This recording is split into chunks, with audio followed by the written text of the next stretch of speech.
My name is Harrison. I am 28 years old. I was a Jehovah's Witness and I am shunned. All right, Harrison. So how'd you come to be one of Jehovah's Witnesses in the first place? Is it something you were born into? Yeah, so I was definitely born into a heavy witness influence. My parents met, they both already had a few kids. So I have two brothers on my mom's side, a brother and sister on my dad's side.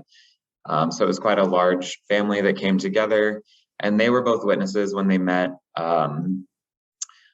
My mom had already kind of gone through some rocky situations, I guess. I believe she'd been disfellowshipped already at that point once.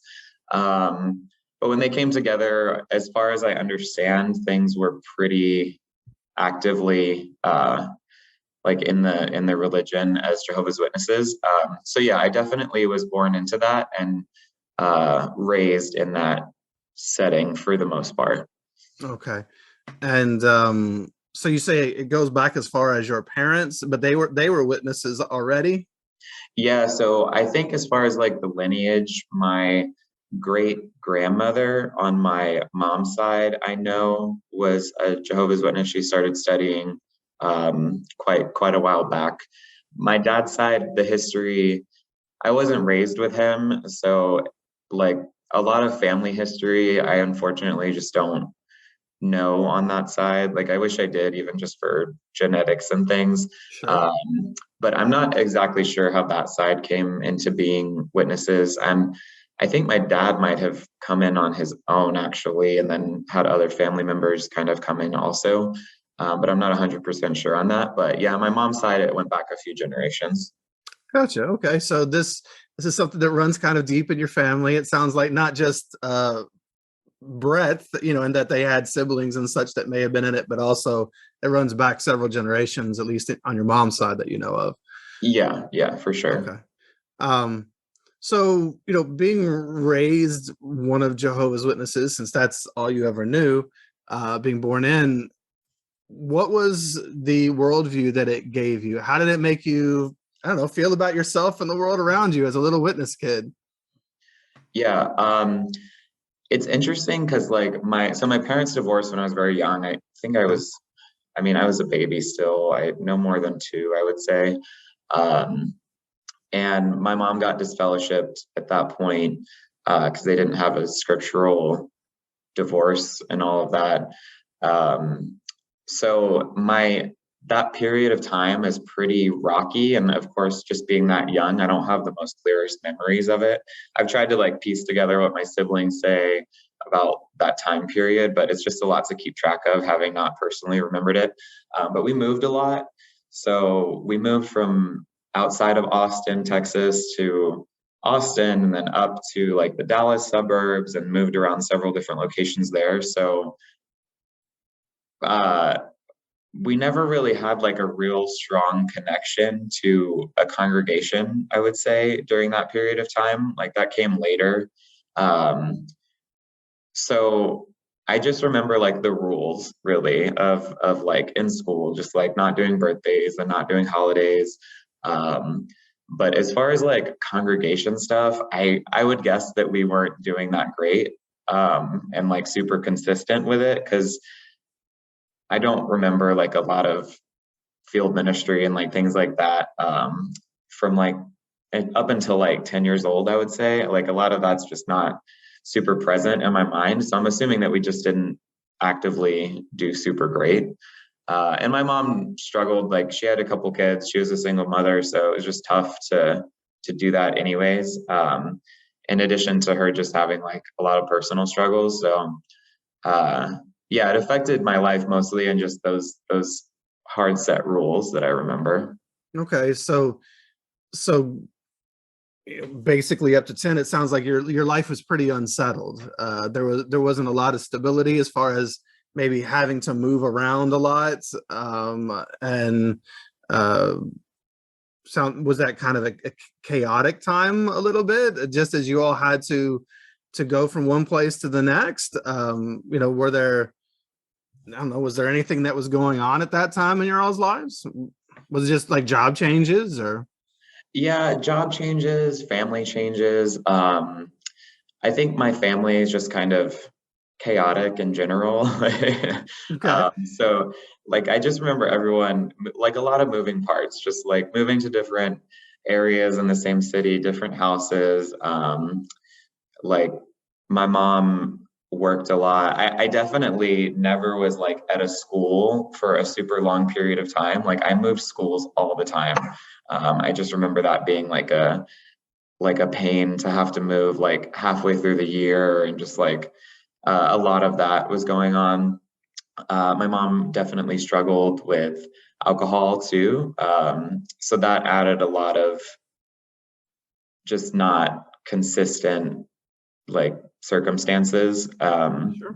And there was just like family drama all the time. And it just like, it was definitely chaotic. Yeah, for sure. How many siblings do you have? Did you say? Or So my dad's kids, they lived with us for a little while after my parents split, but then once we moved outside of Austin, they didn't stick with us. They went back to my dad. So for the most part, I was raised with two brothers. They're quite a bit older than me though. So they're both my mom's sons. We have different dads. Um, but one is 8 years older than me. The other one is another 8 years older than him. So it really just one I kind of like grew up with. But those were the two that were consistently around, and they were like in the same area. Like I would see them. Obviously, I lived with the one, and then one I would see pretty often. gotcha.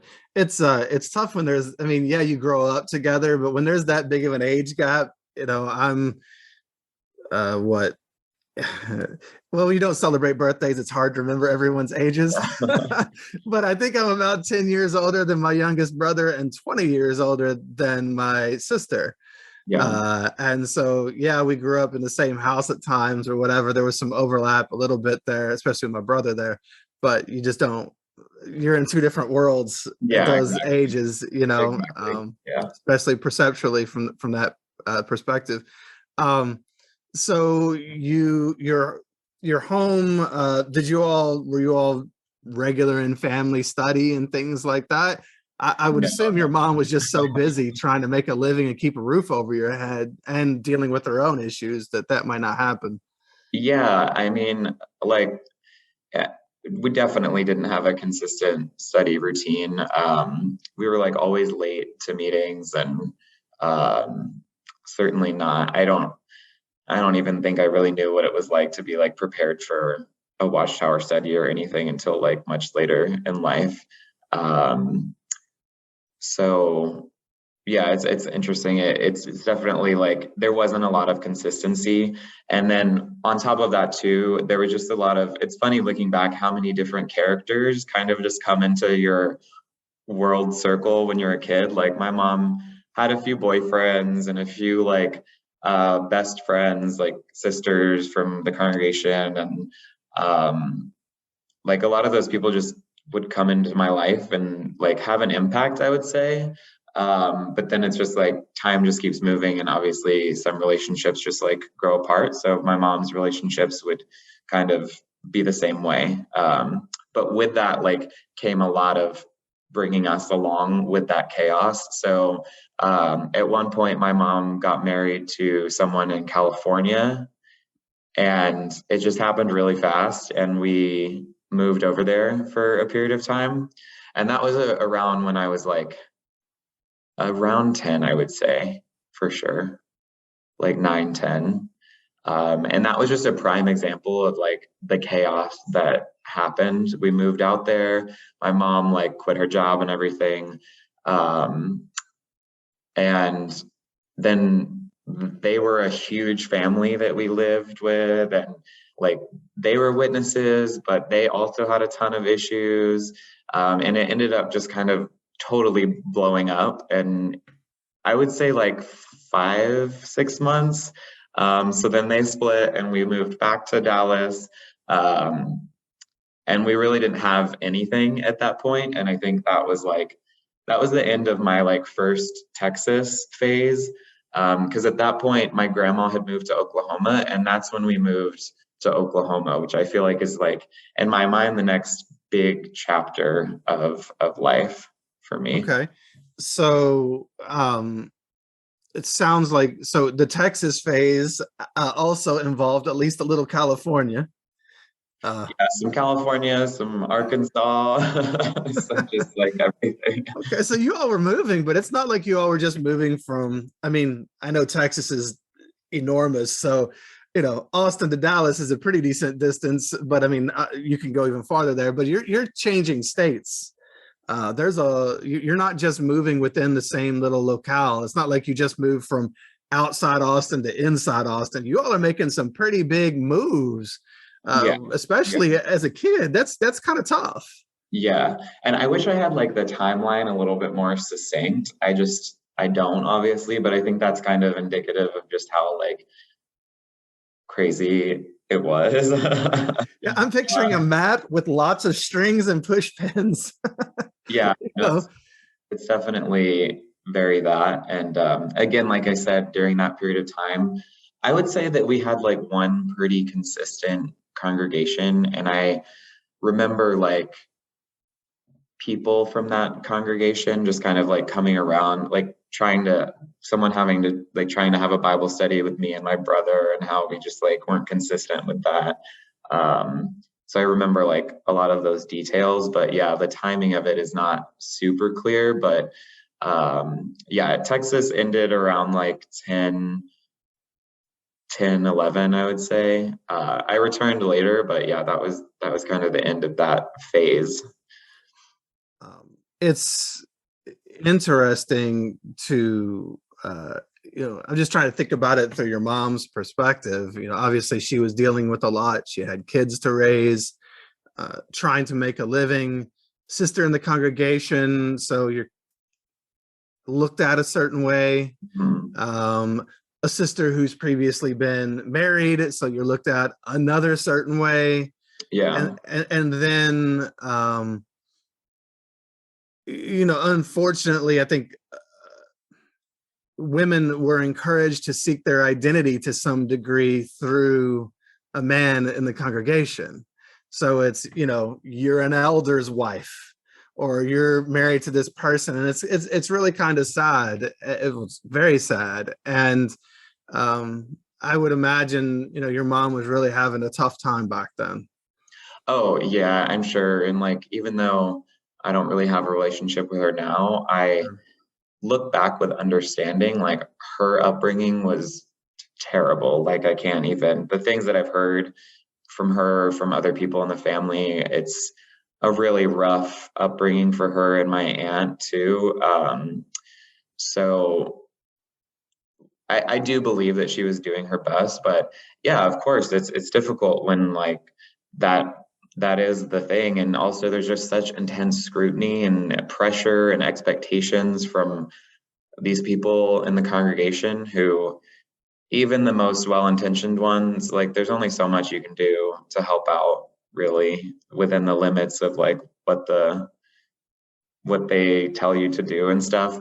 And I think a lot of people just don't know how to don't know how to approach a single sister, like you were saying, in the congregation.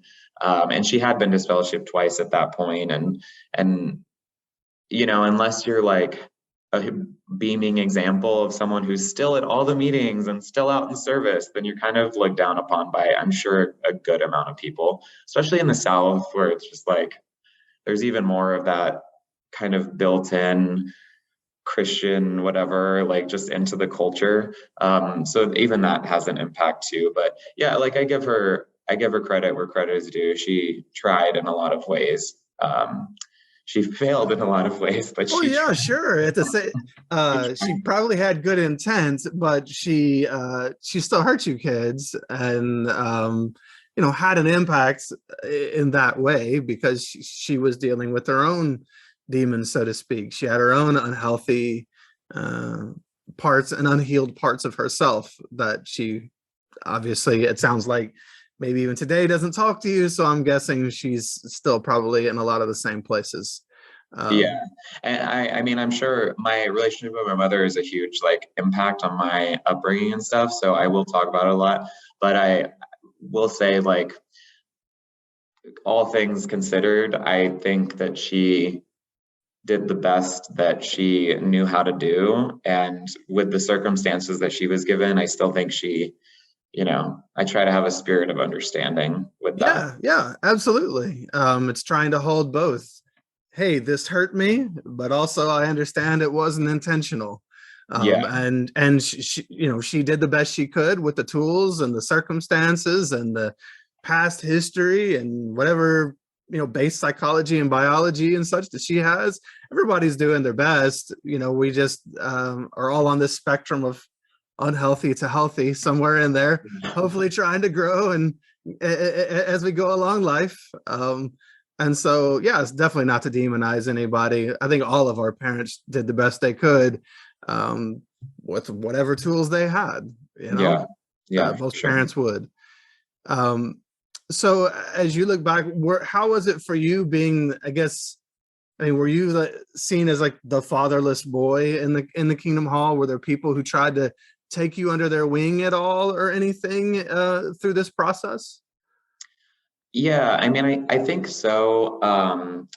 I felt more of that later, like I said, in the Oklahoma phase. But Okay, yeah, so I remember in Texas, like it was tough because like those huge metropolitan cities, you've got like five congregations of 100 and whatever people, and even that is just a system, like giving a handful of men like the responsibility to look out for all of those people, even if they have the best intentions. That's not an easy task. That's like to look out for, on top of whatever they have to deal with in life, like look out for all of these people who are varying degrees of like weird sometimes or just like struggling. Like that's a huge responsibility. So people would try, I feel like, but ultimately, I never had anyone that was like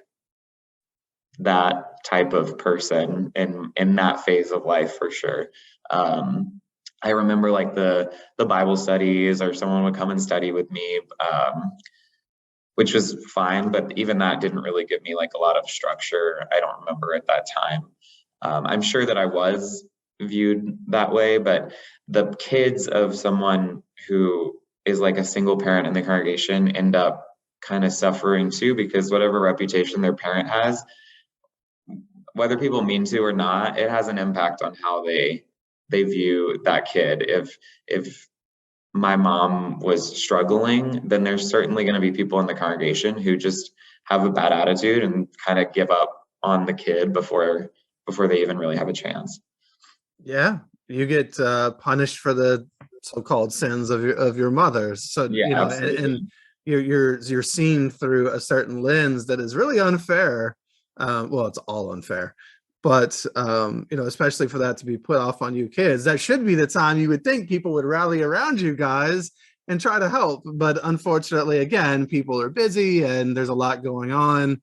I actually really like that you brought that out about even elders in the congregation. Obviously, because of the position they're in, a lot of people have been hurt by various elders, but that doesn't mean that all elders didn't care. Some of them actually cared and were trying to help, but were probably very overwhelmed because this is just a machine that chews people up along the process. The Yeah, organization is.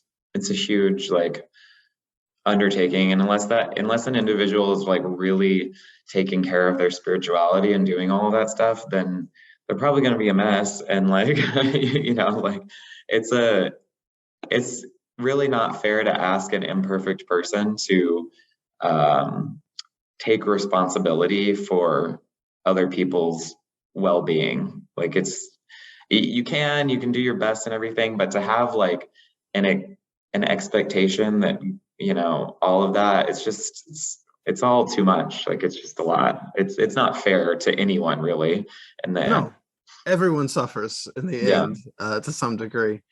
Um, so okay, let's move on to phase two of Harrison's life, the Oklahoma stage. So you guys moved to Oklahoma to follow your grandmother, I believe you said. Yeah, so my grandmother moved to Oklahoma. this is when I definitely have more like clearer memories of everything. My brother decided to stay in Texas. He had already kind of given up. He never got baptized, the one that was closer to me. So yeah, he was piecing out. Like my mom wasn't giving him, a real stable upbringing and all of that. I don't even think that he went to California with us when we went out there. I don't believe that he did. He might have, but I can't remember. But yeah, when we came back and then had to head to Oklahoma, like he wasn't coming with. So at that point, it was me and my mom and my grandma, and that was like the three of that phase of The life. Holy Trinity of Oklahoma. Yeah. So how was life in this new place? Just you, your mom, and your grandma. I mean, that's a totally different dynamic. Now you've inserted a different adult. Yeah. So we had some like cousins there and stuff, but it was a big adjustment because I think there were like the population of that town was like 3,500 people. So I was going from a Dallas suburb with like a big school, a huge school, and all these things to a very small school, just the South, like everything that you could imagine a rural Oklahoma town to be, it was pretty much that. So that was a big change. And the congregation was just so small compared to what I was in. So I definitely got to know people a lot better at that point. And yeah, I mean, it was a huge change for sure. So you say you got to know people better. So does this mean that you were going maybe more regular at the meetings? Or was this maybe a little more stable time where you were more regular in attendance? And did you make any friends, or make any real? Because it sounds like it would have been hard to have any connections in the Texas phase of life. But Yeah, it was. And I think that's why I don't remember there being a lot of real deep connections because I just don't think that there was. But yeah, so hard. this is when I started to have some structure from a congregation. People definitely took more of an interest. My mom had like a consistent job. Um, at home, it wasn't great because my relationship with my grandma was terrible. Like, she did not like me, and basically anyone in my family will say that that's the case. She just always had a very bitter taste in as far as like as far as me. Um, and also my mom was like having a lot of ups and downs with like alcohol and like depression and everything at this point. So I was dealing with all of that at home. But on the other side, the congregation was more consistent. And I finally had a school where I went to the same school for like several years. So that gave me a whole new like structure and just everything too, for sure. That's got to be comforting to have some stability there. Did your so your the grandmother you moved in with was your mom's mom, right? Correct. Yeah. And did they did I mean, just because you've alluded to your mom growing up, did she struggle with her own mom? You all living together? I mean, I'm sure that they did. Like, I think when you're young, you might not realize the depths of something, but like growing up later, I saw how just nasty my grandma could be just about a lot of things. And it like affected me personally, but uh yeah, I mean, I'm sure I've seen her be incredibly cruel to my mom, so I'm sure that, there was a lot of that going on and I just didn't know. We were kind of in a position where we had to go because in Texas my mom lost her job in like a not great way. So she didn't have work and we had like a house that we owned. So yeah, the last few like 6 months of living in Texas, my mom was really struggling anyway. So we were in Oklahoma because we had to be there. So I'm sure that that added a lot of pressure on my mom as well. But yeah, we were in a small house and it was tense for sure. Okay. All right. So how did things progress then there in Oklahoma as you went through your teenage years? Yeah, so same thing, a lot of ups and downs. When I was about, we were pretty consistent. I wouldn't say that I was like taking to being a witness at this point very much.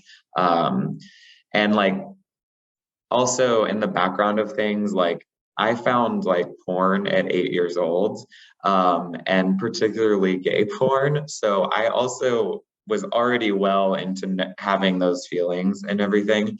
Um, so yeah, I certainly wasn't like a good witness at this point. I wasn't super consistent with meetings. I wasn't like overly participating or anything like that. I was playing violent video games, still watching everything that I wanted to watch online, hiding all that obviously from everyone.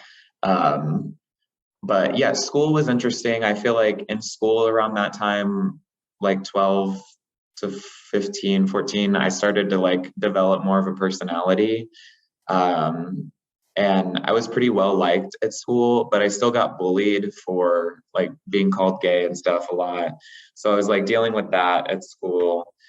But in general, I had like friends, which was nice. And then I started to make friends with people in the congregation. And in a small town like that, it's like if there's a gathering, a lot of like the teenagers would have to drive like 45 minutes, an hour to a local congregation to spend time with other people their age. So I kind of started tagging along with people who could drive and stuff in the congregation. So the network of stuff was like growing. Then a big change happened when I was around 15. Um, my grandmother started like studying with this guy who was much younger than her. My grandpa was in a nursing home also in this town in Oklahoma. So my grandma was still married at this point. Okay. Um, so she started studying and then it turned into like an immoral relationship. And my grandma got disfellowshipped, which was like this huge to do in this congregation. Because at this point, I mean, she was well into her 70s and she was with a man who was like 55, like around there. um so that was the next big like to do. That was quite a big ordeal in the congregation. People started treating my mom and me again with like less whatever because we lived with her, and like I'm sure that was a particularly awkward situation, but my grandma was just behaving erratically at this point. It was a lot, it was all over the place. Um, then we decided to run away again from the congregation because we felt we were being mistreated. So we went to Texas again, but much closer to the Oklahoma border. Um, and my mom was still working in Oklahoma, so she wasn't really around too much. My grandma was like doing whatever. So at this point, I stopped going to school. I started going to high school in this town in Texas, and it was just crazy. It was a huge school. It wasn't a great education system. So people were like smoking in the bathrooms, and I was just this kid from Oklahoma. I had no idea what was going on. So I definitely at that point stopped going to meetings, and stopped going to school. I dropped out at 15, I would say. So then that's when I really like, I think I already had a pattern of taking care of myself just because like where my mom fell short, I definitely picked up the slack for myself.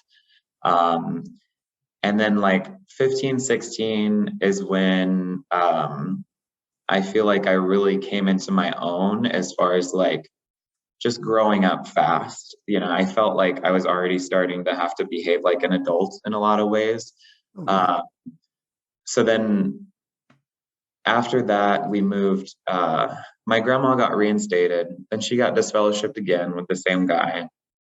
This was all in that period of time in Texas. Uh, then we moved back to Oklahoma, me and my mom, but to our own place. And then that's when I started diving into the congregation activities, like just full fledged. With the first like few months that we moved back, there was a young couple that I was pretty close to. I would say I was I friends with think, them. can I say, I think I got a little lost there. Okay, all right, yeah, I'm trying to follow. it's a So chaotic period of time. I'm just trying to follow. I was taking a note on something, and so where were you at this time where you started really going into the witnesses, started getting more serious about it? You had said your grandmother had been disfellowshipped again, but now were you all still in Texas where you had stopped going to school and the meetings and now you were getting back into it, or did you all move again? Yeah, so we moved back to Texas for it wasn't a long period of time. Okay. I was 15 at that point. And then we moved back to Oklahoma, and that was around like my 16th birthday, I would say. Okay, so now you've gone back to where your grandmother is. She was with us in Texas also, Oh, and she stayed there when we went back. oh, so now she's in Texas and you're in Oklahoma? Yeah, yeah. Okay. So then, that's where we're at now. And not that the places matter as much, but I guess for me, I'm listening to you. I know where you end up. Yeah. I know you end up in Bethel.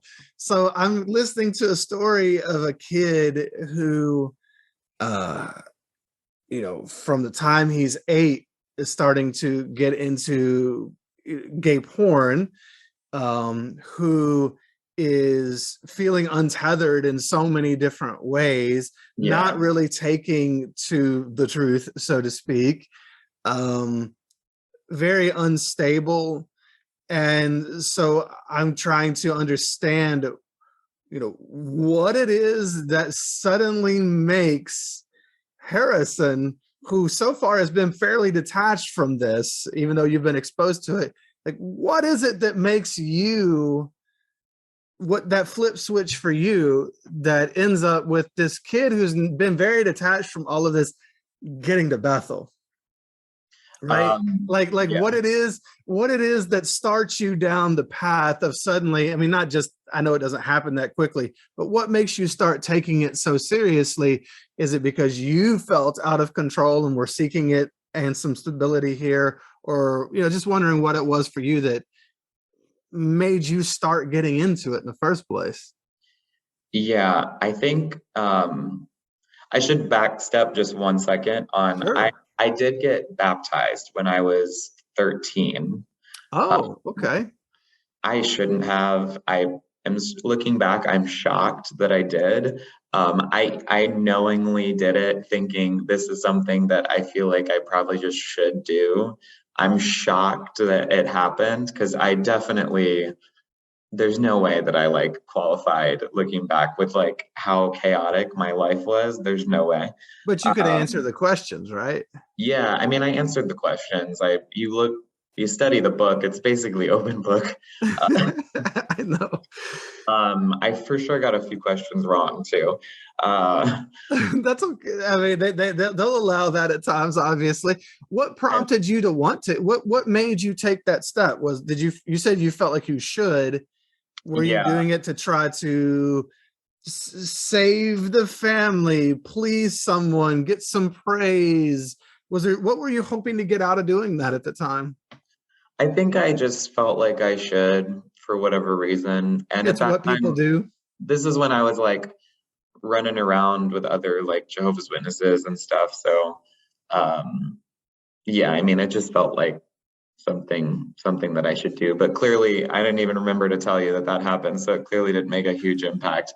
Uh, Sure. and then after that, up until like the time where I'm about to get into, I had like a lot of those 15-minute months. Like I must have been considered inactive at some point, like during all of that chaos of moving around and stuff. Well, sure.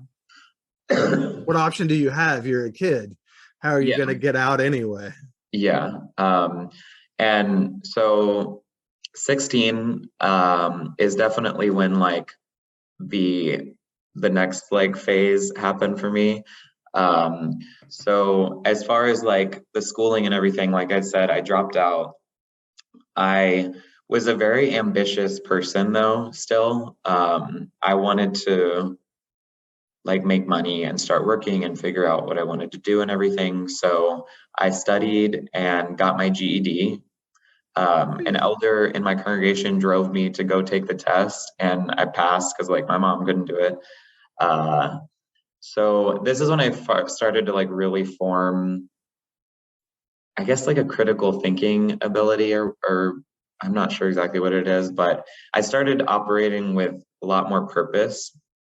So when we moved back to Oklahoma at 16, it was a big like it was like the memorial season, I think. So this is when everyone you could sign up to Pioneer for like 30 hours. I didn't qualify, I don't think, to sign up, but there was a young couple in the congregation that I was close to, and no one would like go in service with them in the evenings. And I just decided that, I'll go and tag along. So I ended up getting like 40 hours or something in service that month. And I really fell in love with it. Um, Looking back, I think it's because it kept me out of the home, and I did not like being home. Um, It at was this an point, escape, and with it sounds like a young couple. Maybe you liked hanging out with them. absolutely. A lot of that was even now, sometimes I don't like being bored. And I think because looking back, this is when my mom was really not doing good, just like drunk all the time. I tried talking to people in the congregation about it. She denied it. So it was a silent struggle. Like this was something that was going on. So anything, looking back, like my whole childhood, anything that kept me out of the home, I was like, sign me up. Like I wanted to be out of there. I did not want to be there. Whether that was like driving 40 minutes to go and pay like, go to a party of a local congregation or go out in service or whatever. Like I did not want to be home. I did not like being home because it was just a sad environment, and it there was no use to it in my mind. Like unless I was in my room playing video games, like I didn't care to be home. There was no desire to do that. I totally identify with you there. Even to this day, I mean, I like my home today. Obviously, I love my wife. We have a good time, but I still just have this internal thing where it's like I got to get out of here. I got to go do something. Just because I grew up in an environment myself, whereas like I just want to be anywhere but home. Yeah. I need to be out there somewhere. Out there is I mean, I also have ADHD, so I like the stimulation of being out and about and doing things.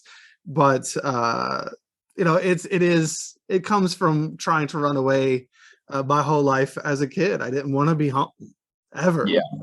Yeah, absolutely. It's funny, like I don't know when I put that together, but it's like that's definitely one of those psychological things that I can tie to a specific Oh yeah. feeling. And even now when I have that feeling, sometimes I'm like, oh, this is definitely like something from my childhood that's just like manifesting itself in that way now. Um, so yeah, I think that was a huge motivation in me just like being more active. But ever since that month, I was full force. Like I was out in service all the time. Then I started studying for the meetings intensely. I was looking up every scripture for the Watchtower. I was taking notes. I was coming up with like analogies, and then like I was giving good comments. And I think this is when I realized like, oh, I'm actually good at this. Like my talks were, I was like killing it. I was doing really good. I was getting a lot of praise, which again was like something that I just feels good when you're a teenager, when you're a kid. Like I was loving that. So then like a few months later, I started auxiliary pioneering, and then I started regular pioneering. Um, and yeah, the 2 years from 16 to 18 were like a huge time for me. I was in it. I was like, I went to pioneer school. During this time, I was also going to nursing school. So I was just busy, and I was doing it all on my own. Like I got a car. I was like doing all this. I was going to meetings by myself a lot of the times. I That's when I really like found my footing, I would say, as far as like congregation activities go. Yeah, it sounds like whereas maybe most kids are connected to it, especially if they're born in kind of that, from when they're born from infancy to 18. It sounds like you got it all in 2 years. This Yeah, thing, it also just shows you were very deeply looking for something. You were, and you kind of found it there for a minute. You found connection and some stability, and you were at an age now where you were independent enough to where you could go get your own car and drive. And so whereas you may have been held down by circumstances previously, this was your chance now to get out, and this was the only thing you knew to do. So, and you went really deep into it. yeah. It's definitely, yeah, I got really close to a lot of people in the congregation, Yeah. and I was taking the field service out, like the group out, and um, yeah, I really I made that my own at that point. But the whole time I was still doing stuff behind the scenes that like I shouldn't have been doing. Uh-huh.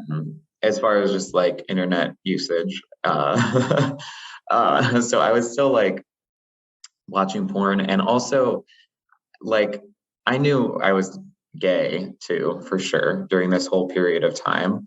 And I was like an effeminate teenager still, so I still had that going on, but I think being out of school kind of took me away from a lot of that, like bullying and stuff. So yeah, just like it was an interesting phase. It was a growing phase for me for sure, just as a person too. I figured out how to like be good at things, and really my teaching ability got so much better, and like the circuit overseers really liked me when they would come around, and I I started to know how to like have those conversations of like how can I reach goals, and how can I be a ministerial servant, and what do I need to do to accomplish this, which in a way is beneficial for like corporate world now. Like Sure. looking back, I'm like, I know how to play that game of just like, how do I get good at something, and how do I make you think that I'm like worthy of this certain thing. So it's an interesting phase. Um, but yeah, my family life was shit still. Like at that point, my grandma was still all over the place doing whatever. My mom was like drinking really heavily. And when I graduated nursing school, I was 18. And that's when I made the decision to leave Oklahoma. Okay. Can I ask before we get into that phase, Mhm. because you've touched on it twice, and both times I wanted to ask, with so how did you feel as a young Jehovah's Witness? There's other people who may listen to this as well. How did you feel as a young witness, knowing you were gay and knowing that you were, watching gay porn or whatever? But then, because you knew from a pretty young age, and then getting baptized at 13, and then now here you are really getting involved in the congregation, and sadly a congregation that, I mean, yeah, maybe I'm really sorry to hear that you were bullied at school for being gay, because that could have been maybe some solid, a place where you felt like you could be yourself a little bit more. But at the congregation, the rhetoric is very anti-gay. So how did you feel? Were you wrestling internally with your own sexuality and identity, or were you somehow just glossing over that and making it work for you? I think I definitely had moments where I would just cry and just be like, why am I this way? Just like not understanding it. And obviously, the whether you pay attention to it or not, you're hearing pretty frequently in the meetings that homosexuality is just like the worst possible thing, that you could possibly do. Um, so yeah, I mean, I definitely struggled with that. There were moments where I would think, well, maybe the good that I'm doing is outweighing the bad, or, if it was really bad and like Jehovah didn't want me to be doing these things, then it would come out. Like someone would find out about it and it would be whatever. So there's so many conversations that you have when I personally feel that like being gay is not a choice. Like No, I don't think that an of course it's not. 8-year-old can make that decision. And I wasn't, a lot of people try to blame it on like abuse or things like that. I never experienced that personally. So if I had these feelings since I was 8 years old, it just is what it is. And that's fine. Yeah, Harrison, none of us heterosexual people sit down at the menu of sexuality and are like, let's see, which one do I want to pick, right? Yeah. That's why it's so dumb to say it's a choice.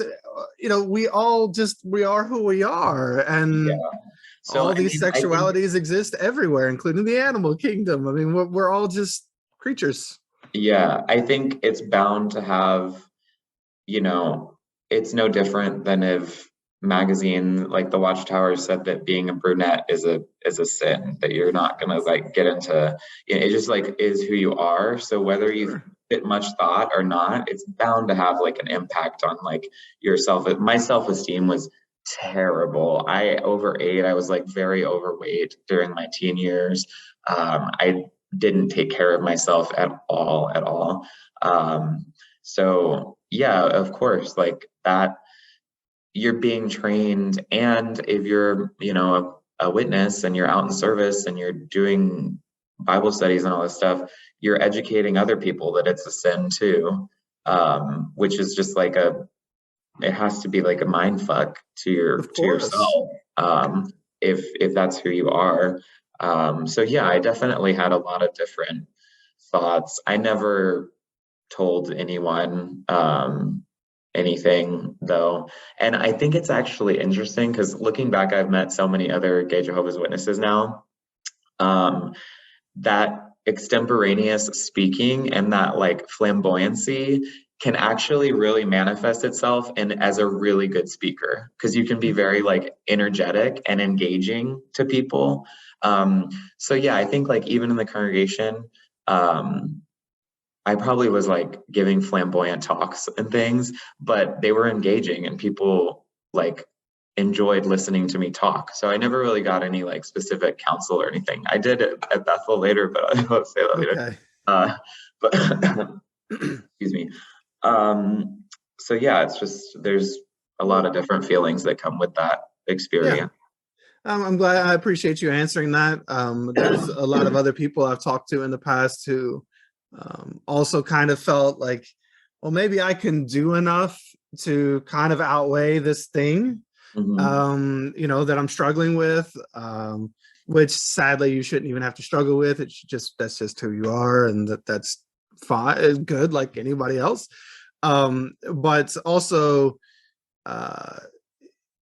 it is, you talked about, maybe being overweight or whatever the case may have been, but just like self-care, where would self-care come from? Why would you even care about yourself when you're being taught that a big part of who you are is bad and wrong? That's going to have implications on how people see themselves and how people treat themselves, when something as intimate a part of who you are like that is being shamed, and then when you're forced to shame it to other people, but yet you know that's who you are, Yeah. it is, as you so eloquently put it, a mind fuck, and it is not, it's abusive, it's just not okay. Yeah. It hurts And people. I'm so grateful that I was able to come out like okay, because looking back, and my experience is not even as extreme as a lot of other like former Jehovah's Witnesses have gone through. But looking back, I was a closeted kid in rural Oklahoma.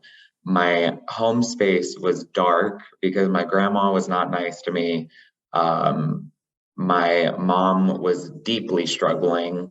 Um, and no one in the congregation can see that or like really do anything about it. There was one instance where I had to sit down with these elders and my mom, and I was like, she's doing all this stuff, and she just lied, and that was it. Like she said that I was lying and it wasn't true. They counseled me on lying and how I can affect someone's reputation by making up things. So that was it. Like I really, looking back, that was like a critical moment where I definitely could have been real bitter and pissed, but I just kept doing my thing and like just taking care of myself because I think my mind, like I think I probably just knew like there's not much I can do to control this situation, but all of those things could crush a young person, like and really not recover. And I've met like in some of the Facebook groups and stuff of Jehovah's Witnesses, I can tell that people are like deeply troubled from the things that they experience. And I'm grateful that I don't feel that way now and that I can look back with like a big picture point of view. But yeah, it was an intense childhood in a lot of different ways. Well, yeah, unfortunately, there are some that we can't have conversations with today because they're no longer here. Of course, yeah. And this, that can be the harsh reality and the what comes from growing up in that kind of an invalidating, unloving at times environment. We're Yeah. not taught to love ourselves. Um, Yeah, okay. I think that's the reason that I took to talks and like comments and preaching and everything is because it was finally validation. It was a lot of validation. It was being told I was good at things uh and had a bright like future and all these things. It was like a light that kind of came into my life at that point. Well, yeah, and in a life devoid of general celebration, Witness is not Yeah. celebrating holidays, birthdays, anything. You're never to think of yourself as special. The moment you get baptized, that's the first time that you're really ever roundly praised potentially by people and celebrated.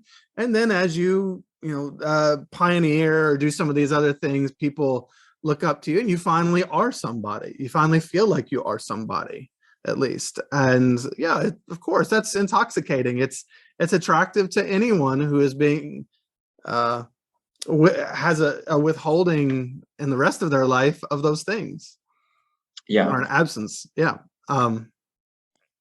So you've taken to this, you're crushing it in the congregation, so to speak. And then you said at 18 you decide to move. Yeah, so I kind of started looking at moving to foreign language congregation because I knew that I was finding a lot of reward in being in such a small congregation in Oklahoma because it gave me more of that family, I guess. And I remember from being in Texas before, like being in a huge English congregation, I wasn't going to get that. So then I called the branch because I was just like such a little go-getter. And I asked like, is there a place where I can go where the need is great in the Dallas area that's a foreign language? And they were actually very helpful, even though that's not really the way that you should approach it. But they told me that there was a few different language classes that were coming up in that area. And it was Russian, Vietnamese, and French. And they told me which congregations were which.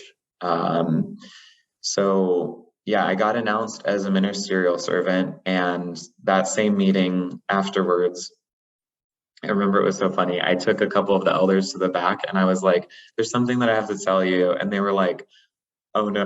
Like I could see the fear on their face.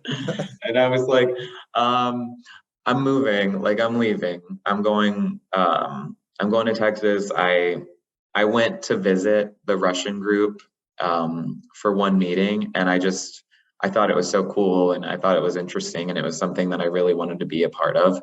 Um, I was always and still am a very decisive person when it comes to my like a big decision like that. It's like once I make it and it feels right, I go for it. So that was what I decided, and they really strongly discouraged me from going. They were like, "You just got appointed, and if you go to another language, like your spirituality will suffer, and you won't be able to, grow." And they like very strongly discouraged it. But I had made up my mind, like I wasn't going to stick around with my mom in that congregation. I finished nursing school. I was ready to go. So once I like really made that decision, they were encouraging, and at that point I was like loved in the congregation, like by so many people. I was a ministerial servant and a pioneer, and I was doing so much like during the midweek ministry when there weren't a lot of brothers out. So it was a big like surprise, I think, to people. But yeah, I made the move like pretty quickly after that. So, and this is a move back to Texas now. Back to Texas. Yeah. Okay. Um, That's why yeah. That's why I don't talk about Oklahoma when I meet people. I'm from Texas and I just like leave it. you had some stopovers in All Oklahoma over. Yeah. along the way, and I Uh, can see where there would be an allure here to um, these congregations feel like family to you, and you're being accepted, and it feels good to again you're finding your own identity, and now you're building on it. Now you're going to learn Russian. So you move back to Texas. I guess are you a nurse? How do you survive at that point in time? yeah. So I had finished nursing school. I wasn't a registered nurse. Because I got my GED, I couldn't go to like a full college in that small town that I lived in. So I went to like a VOTEC, which of course like is encouraged by the witnesses and stuff. Sure. So yeah, I was an LPN, or LVN is the designation. But yeah, I found a job. It paid good.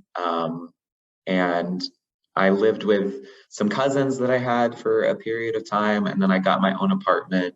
Um, but yeah, at 18, I really like stepped it up. I was doing my thing. I went I dived into Russian. I had a good job and an apartment that I loved, and I ended up getting a roommate eventually. But yeah, it was good.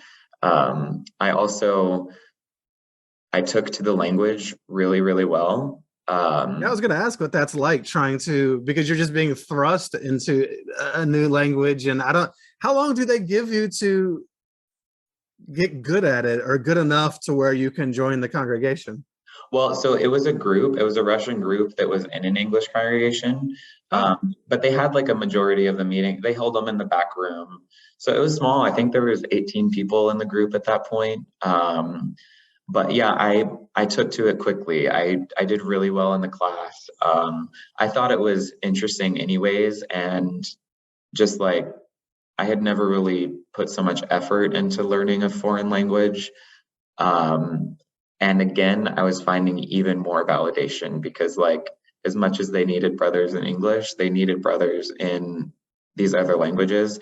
Um, so now I'm a ministerial servant. I'm still pioneering, and I'm in Russian, and I'm like really good at it. So even more validation just coming my way, just like making me feel good. I'm also at this point just like a working adult who now at that point, I was finding my footing just in life in general. Like I had that period of time to really figure out the witness stuff. And now it was like, okay, I'm a fully functioning adult and I'm 18. There was a lot of chaotic moments with my mom still at this point. I think when I moved out and left her alone, I think she just totally had a mental breakdown. Um, so a lot of that was happening, but I had already started to just kind of shut her out mentally, and just focus on like myself and my life. And I think it was also interesting just going from what's inherently going to be a conservative congregation in Oklahoma, with a lot of older people, to a bunch of young pioneers in Dallas who are learning another language. Like a lot of them are gone, have left now. Like I still talk to them. They're disfellowshipped, and like it was so liberal, and it was just like I could have fun out in service, and it was just like that was another period where I just was really coming into my own. And I felt like I had a good personality, and yeah, it was rewarding, really. Allow me to break in here for a second. This channel is made possible by you, the listener. If you appreciate what we're doing here, please consider supporting at patreon.com/shunned, or leave a review on iTunes or other platforms. Like and subscribe. All those things help the channel. If you're looking for merch, you can go get some Shun swag from the shunnedpodcast.com website, or reach out there to be on the show. If you're looking for more ex-Jehovah's Witness content, I'll recommend my first podcast called This JW Life. You can find that on podcast apps as well as YouTube. And if you're feeling stuck in life, struggling to find happiness and community, maybe you're haunted by the past, beating yourself up, unsure of who you are or what you even want out of life now that you've lost this one identity that was given to you by a cult, reach out through my other sites like exjwhelp.com, that's exjwhelp.com, or storyworkscoaching.com. And let's see about working together to help you find a life that fits you and who you are, maybe for the first time ever. And now, back to our guest. You knew you were getting to be the best version of yourself that you could be at that time, and people were appreciative of who you were, and you were connecting with people. I mean, who doesn't want that? Isn't that what everybody wants as a human being? Yeah. Meanwhile, still like watching porn all the time. Well, sure. Yeah. So, like still doing that, but even at that point, it was like, okay, like I just remember having these like conversations with like Jehovah or whatever, and I never really prayed a lot, but I would just like shoot the shit basically and just be like, you know what? Like I'm doing all these things. You just like knock me out of here whenever it's my time to go. But like I'm doing a lot of good things, and I'm sorry that I'm doing this, but like it feels like I'm being blessed. So who knows? But like I'm just gonna keep doing it. Yes. Well, I mean, again, I think every Jehovah's Witness has something they do that they don't feel good about. Every Jehovah's Witness. And we all rationalized it however we had to rationalize it, because we were all just humans, and they expect you to be something other than that. So Yeah. I can understand that. So where do you go from there? So 20, I decided to put in my Bethel application. I did not at all expect to get accepted. But sure enough, like really quickly, like maybe a month later, I got my letter to go. And they were sad to see me go for sure, because like they needed, brothers in the congregation and everything. And at that point, I believe the group had become a congregation. So I was very involved. And because there was only like 4 appointed brothers in a full-blown congregation, I was giving parts. I was like, I was doing a lot. I was giving service meeting parts, which or just I was operating at a really high level. So they definitely were like sad to see me go, but still encouraged me to like make the most of Bethel and everything. So yeah, at 20, I was accepted to Patterson.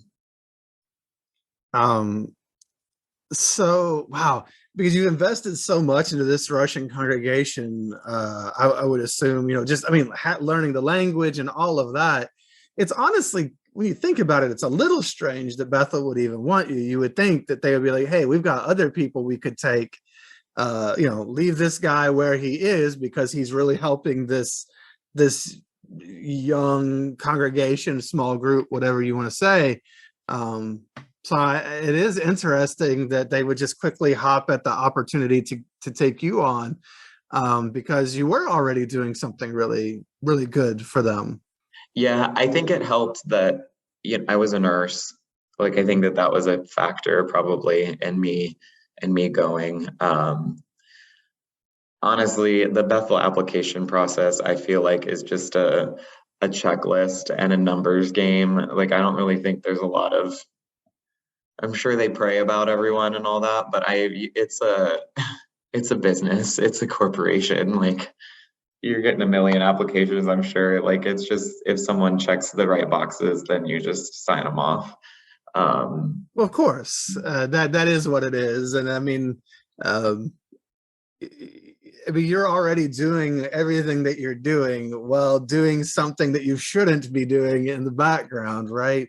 well, So, and that was another thing. When I turned in the application, I was like, again, like, all right, Jehovah, like, there's no way you're gonna let me go to Bethel. Like I lied on the application for sure. Like it asks you if you're watching porn and stuff. It asks you if you're doing violent movies, and I was doing all of that. And I just no, no, of course not. Like I'm perfect. I'm fine. Like so that was another thing. I was shocked. I was shocked for so many reasons that that application went through because I was like, if this is Holy Spirit and all this stuff operating this application, there's no way that it would have been accepted. It just, right. Well, there's no Joe's way. Holy I was a Spirit was on full vacation. blown liar. Like, you Yeah.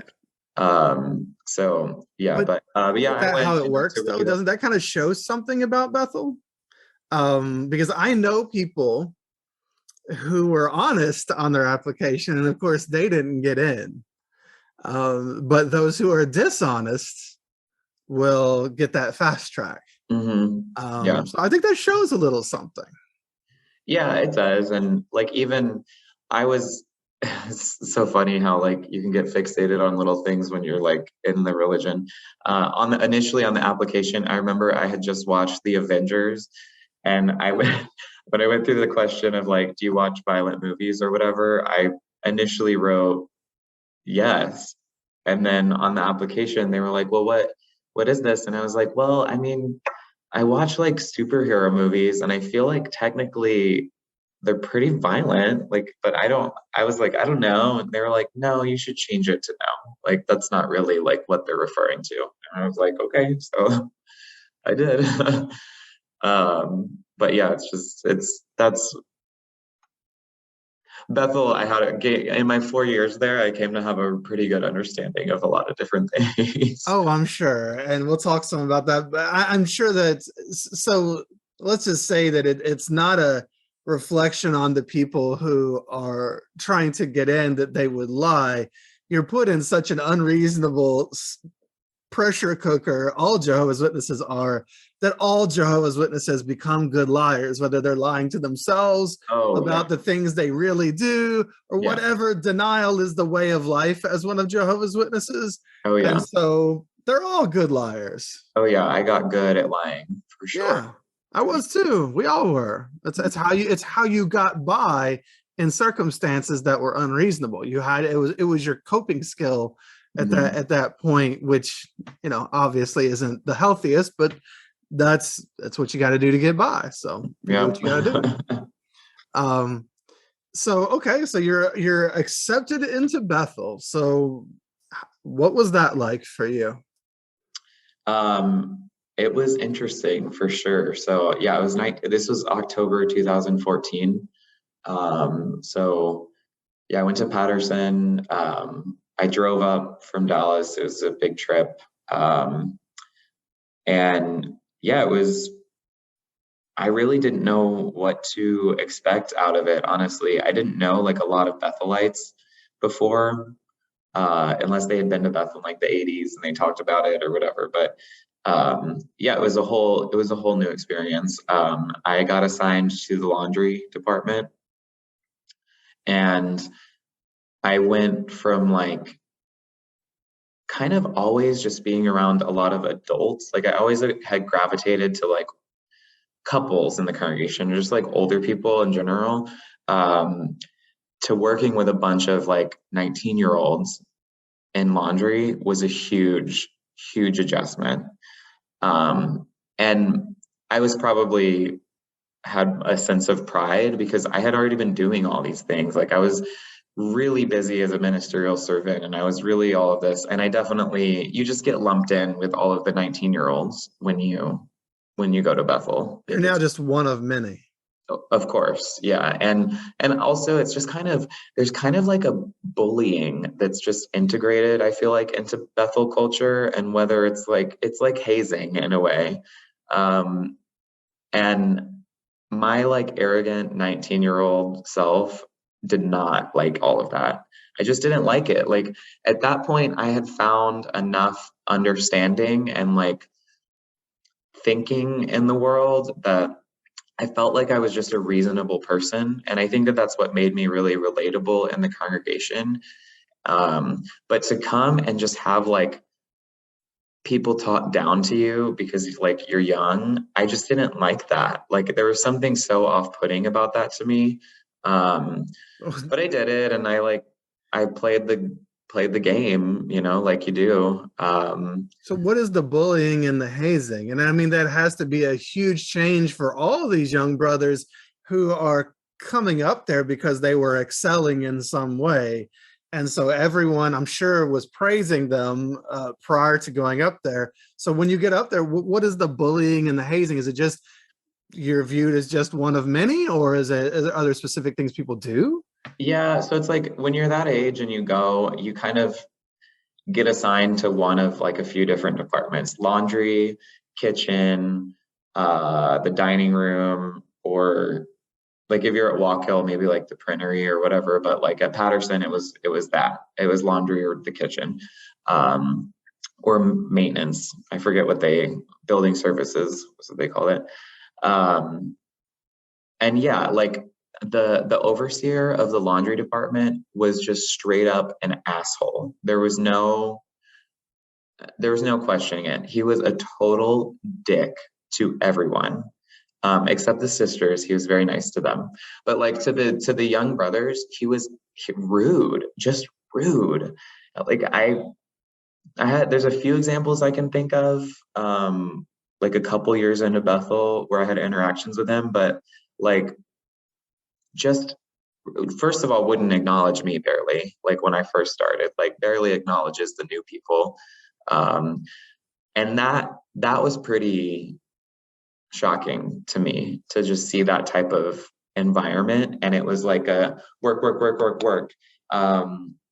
And he would put people on the spot, like in group settings, and kind of like tease them and make fun of them. And I just was like, that was always something that I could never reconcile in my mind, like with what it was supposed to be. And like, yeah, a lot of those 19-year-olds are dumb kids, whatever, but like they're 19, like they're in this whole environment, and like you're gonna just be rude to them. Like to me, that was obviously, I'm like, I just hated that. I hated that so much. It was one of my least favorite things. And then also like I was still like just flamboyant, and like I was definitely feminine, and like I just didn't fit into that environment like at all, really. It was an adjustment for sure. Oh, I can imagine. You go up there and you think it's going to be open arms. You know, hey Harrison, it's so nice to meet you. Welcome. You know, let's work together and have a great time serving Jehovah or something like that. And but I'm sure that you're going to have people who are overseers in those situations who, the power has kind of gone to their head, or maybe they got there by not being nice to people. I don't know, but Yeah. it's just going to happen. There's going to be those personalities. But you say it's kind of a culture of that. So it sounds like it was that overseer, but also other people as well. Yeah, I think it just kind of was like I feel like there was an attitude of like, you don't deserve respect until you have, accomplished a certain thing at Bethel. And that was just tough for me to understand because like I probably was very proud. But yeah, like I had already done a lot of things, and in my personal life, it's like you don't know you don't know how much life I have lived at 19 years old.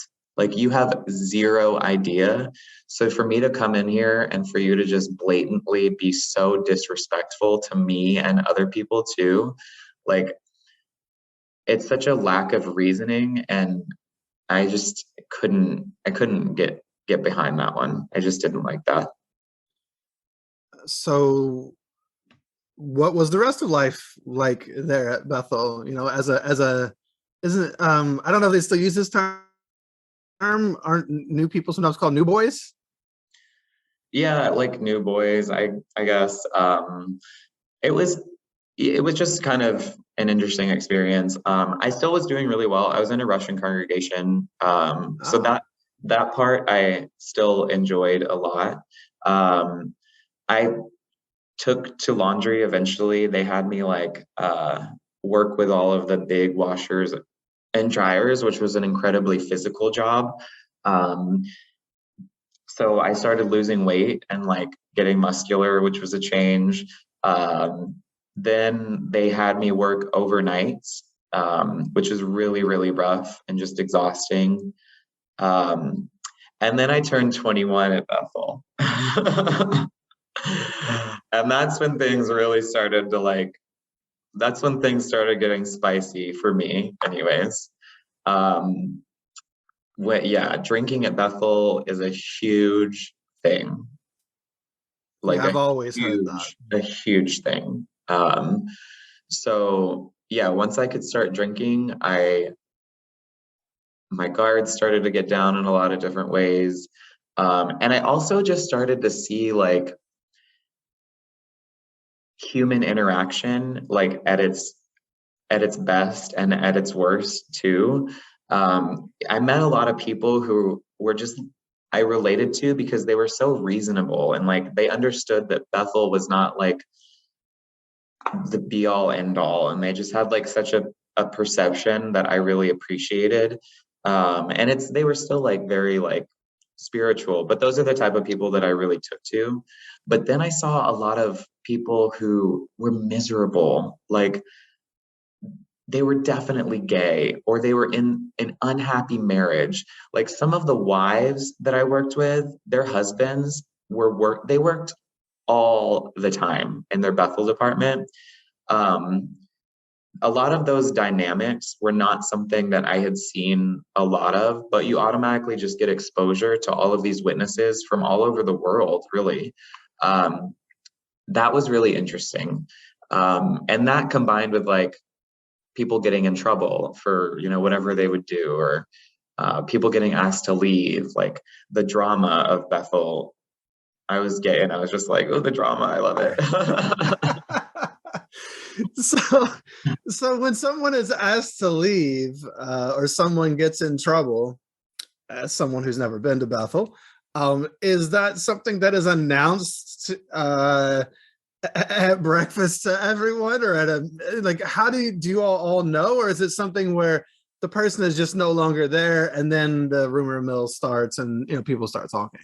So it depends. If you're disfellowshipped from Bethel, then it's publicly announced at morning worship, Okay. which I just feel like is so humiliating. It's just Yes. thousands of people hearing your name. Yeah. Um, and then if someone gets asked to leave, it kind of depends on, like, a lot of people would get reassigned to the field. So they'd have like a month or so to like get their things together and leave.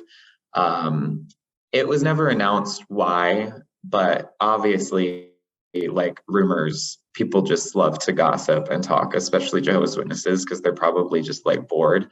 So yeah, you would always hear like there was one sister who was incredibly butch, like just a butch older sister. She was married.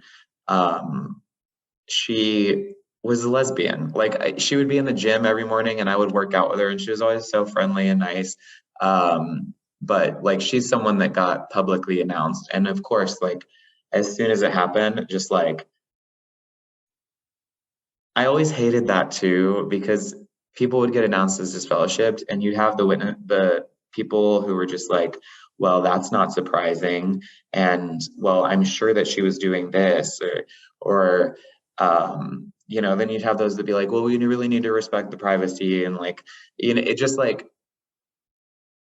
I, it's silly. It's so silly because like, you know, you shouldn't even be concerned about it. But yeah, of course, when people left, it was always a huge conversation, and gossip is such a big part of being a Jehovah's Witness. Like, Oh yeah. I don't think that there's anyone who would deny that. Like, um, there's always just gossip going on and rumors, and you What know, else are you going to talk about? yeah, Nothing else changes. Nothing's going on. You have nothing to talk yeah, about but other people. You yeah. have no aspirations. You're not going to go do anything new, probably. So it's people that they talk about. Yeah. So yeah, but so I definitely started just like drinking, especially like on occasions of like um any special Bethel occasions, like well, Gilead graduation, like any of that. It was a party. Like people love to have a good time. Um, I also started because I was interacting with a lot of young brothers my age. There were definitely uh other brothers who were absolutely in the closet, just like I was. There were married brothers who would have conversations with me or give me like hugs, and I would be like, "You're gay, man. Like, you just are." And yeah, so then I started experiencing a lot of that. And then I would say probably when I was 22, um, I had my first like I made out with another Bethelite. We got drunk and like we made out, and I think we like took our shirts off and stuff, and it was like it was a big deal, obviously, Sure. because I got to experience feelings that I had never experienced. Um, so once that started happening, like those situations kind of came up more and more, and then I think I kind of got known as someone who was like a good time at Bethel, and other people who were the same way just kind of like gravitated towards me. So that's when I started having just like a lot of scenarios where I would just see things and I was like, there's so many people who aren't really like, they don't care about this. Like they're just doing it because it's what they do.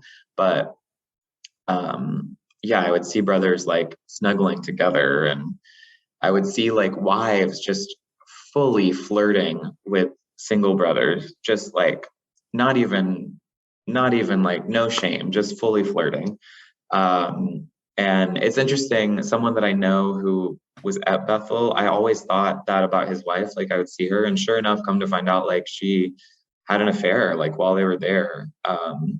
And everything. So you just start to see a lot of people, and I think it's just because it's exposure to a lot of young people, and alcohol, yeah, is a huge thing at Bethel for sure. Well, yeah, I'm sure the alcohol fuels people's desire to let their inhibitions down and to be Yeah, themselves. And let's face it, being one of Jehovah's Witnesses, there's a lot of people who are trying, well, everyone is trying to be someone they're not to some degree. Everyone.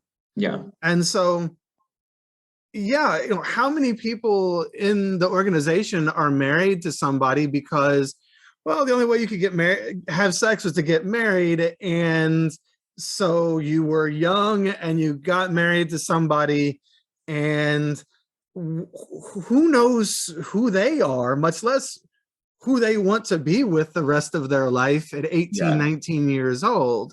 And Yeah. then these people end up at Bethel or whatever the case may be. And yeah, they're probably with somebody they don't really even, they may not love, they may not even like at times. It may be a really tough relationship, but of course you can't leave that either, right? You can't, you're not Yeah. supposed to get divorced. So then here's these young people around and they're vulnerable and susceptible. And so everybody's just, you're probably seeing this big melting pot of people who are starting to be themselves, but they're not doing it with the world. They're doing it with other witnesses because that's who you're around most of the time.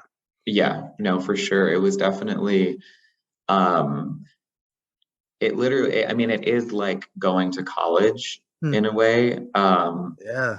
Because you're getting with, I was with roommates that I didn't know, and um, you're, yeah, it's very much that experience. Like you start drinking there, and you're around all these people, and um, there's a lot of just opportunity to you spend time with certain people so much that you're bound to just like really get kind of an intimate relationship, even if it's not like a sexual relationship. You form a lot of intimate relationships with people who have similar weaknesses more than likely, and of course it just leads to opportunity. Can I say, I wouldn't say it's weaknesses necessarily. Well, like according I to know, according to them, it's according to them, the yeah, but um, it's desires, like whatever that yeah, desire may be, you're kind of inherently going to gravitate towards those people. And now all of a sudden, you don't have 100 people at home. You have like 1,000 people right next door. Um, so it's like I think that's such an interesting experience. And of course, like it's shit is bound to happen at Bethel. Like there's no way that you could not have that scenario and people not wanting to like hook up and like do all these things. Like it's just human sure, desire. sure. And I mean, like, aren't there locks on the doors at Bethel? Locks to your rooms and such? uh yeah. I mean Because no people one but could. Jehovah knows what happens in that room unless like, they go through your things, which I'm sure that they do. Oh, sure. But I was just gonna say because they have to put locks on them because people used to steal at Bethel. You know, because people are people, they're human Yeah. beings, right? And Yeah. so why wouldn't you expect every facet of what it is to be human to come out at Bethel at some point? It's going to happen. It has to. Yeah. Yeah, it's just you put that many people together and things are bound to happen, you Yeah. know. So yeah, I was at Patterson for a couple years. At some point, I transferred to the infirmary. So I was working as a nurse. And then when the fish kill facility opened, I got transferred there. Um, and that was again just a whole nother level of freedom. Because the way things were set up there, we were in townhomes. Just all of a sudden, we had all this space and freedom, and that was like another layer of opportunity for me.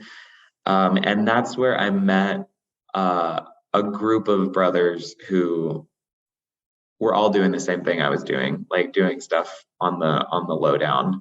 Um, and then that's where I had like my first full blown like sexual experience. Um, And then I would say, so I left Bethel on my own in, when was this? January? No, I'm sorry. May of, no, I left Bethel in January of 2019.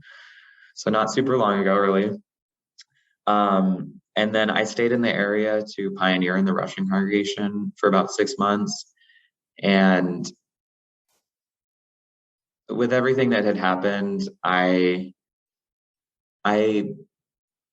at some point in that period of time got some apps that were for hooking up, And this is also when I started personally sinking into like pretty heavy alcohol usage. Mm. And when like living the double life was just actually affecting me, whereas before I was able to like put it away mentally. Um, I was I was doing the most. I was still fully participating in my congregation and kind of like a star for them because they finally had a brother that wasn't a Bethelite. So I was pioneering and I was doing all these things, but then also I was like having sex with men. And I found some witnesses down in Manhattan that I would go and visit, and we went to gay bars. Um, and then the final thing that kind of happened, I found someone on an app that I kind of knew of, that was in that area and had been disfellowshipped for quite a while and was like an out gay man. And we ended up meeting for drinks, and I should have known like that in that area where there's just a million Bethelites and all the commuters and all that stuff. Um, so I blacked out with on that like meet up with this person, and a few people saw me from Bethel who knew who I was, and they like went to their overseers direct, which I was like, they went straight to their overseers at Bethel to just inform them about me. So then word got to my elders. I got a phone call, and initially I lied and I like came up with a quick excuse on the spot as to why I was like seen with this person who was disfellowshipped. And I think that the brother that I knew I was really close to, I think that he probably wanted to believe me so bad that it was not even a thought. And he was like, oh, okay. Like he said he understood, and he would let the brothers know that it wasn't like an issue, and that um whatever. And then see you at the meeting Sunday. And I was like, okay, sounds good. And then I immediately was like, you know what, no, it's time to like pull the trigger on this, like just pull the plug. We're not going to do this anymore. I'm fully like a mess, really. At that point I was like not taking care of myself at all, for sure. So yeah, I called back and said, I got to have a meeting with you and another brother, so it needs to happen like as soon as possible. Then they came over, and I went through that's when the whole process started. When you say the process started, was this? I mean, because that's just two brothers, so it's not a judicial committee that. But you voluntarily came clean, so to speak. Yeah. So I could have continued, probably like more than likely could have continued my whole double life situation. Um, but yeah, so they came over, and even then I still lied. I said that I was having sex with women too, to like soften the blow. But at that point, I realistically had had like sexual interactions with 15 to 20 guys. Like I was really like, I was not, I was doing the most. I was making up for lost time, I'm sure. Um, so yeah, I mean, I told them everything, that I was drinking heavily, that there were several other witnesses who I had hooked up with at Bethel, and in the field, like down in Manhattan. And I was still in Russian at this time, so a lot of it was happening within like the Russian circuit and everything. Um, and then of course, I had to have the meeting with the three of them, the third brother involved or whatever. And yeah, it all happened pretty quickly. I wanted it to happen quickly because I just wanted to be like, I wanted to be disfellowshipped. I didn't want there to be a chance that I was going to be like reproved. Not that I don't think with those numbers that I could have been, but uh, yeah, I would like, I wanted to be disfellowshipped. And yeah, I think as far as like that meeting goes, my thoughts on it are that it's unnecessarily humiliating and incredibly graphic, like incredibly graphic. And that I don't really like. That's one of those things uh, that I have negative feelings about. I don't have like a lot of negative feelings about a lot of different things, and I certainly wouldn't consider myself like bitter about my experience as a Jehovah's Witness. You know, like it is what it is on a lot of things. But like going into a room with three people who you may or may not know very well and having them ask every single detail of your sins is beyond humiliating and not necessary. That's abusive, sexually It's abusive. gross. And also writing it all down to stay in a file cabinet probably forever. Like that's so bizarre and unnecessary. And like to me, if I come to you willingly and say, hey, I have done this thing, I've committed pornea or whatever, I deserve to be disfellowshipped. Who the fuck says that you need to know who touched what and who put their mouth on what and what went where and how many times and did you feel good about it and did you feel romance and did you like do it more than once and like all this stuff? Just like why the fuck does that? It's so, to me it's unnecessary, aside from just making you feel as little and as gross and disgusting as possible. And Like also, I think some elders get off on it. I possibly, for sure. And I don't mean just sexually. I mean, there's a power dynamic to that too. You know, it's just like when you want to come back to the organization, if you're disfellowshipped and you submit a letter saying, hey, I'm sorry, I want to come back. They usually don't accept those first letters. They want to make you grovel. And there's a power dynamic at play here where you're kind of getting punked, so to speak. And it's not okay. No, and it's just like, yeah, like what a gross thing to do to someone. And even like it's interesting, two of the elders I knew pretty well that were involved in it. One of them I was incredibly close to, like we were very good friends. And even I could see like the sadness on their faces because like I was someone who was really doing a lot in that congregation, and I'm sure it completely blindsided them, all of it.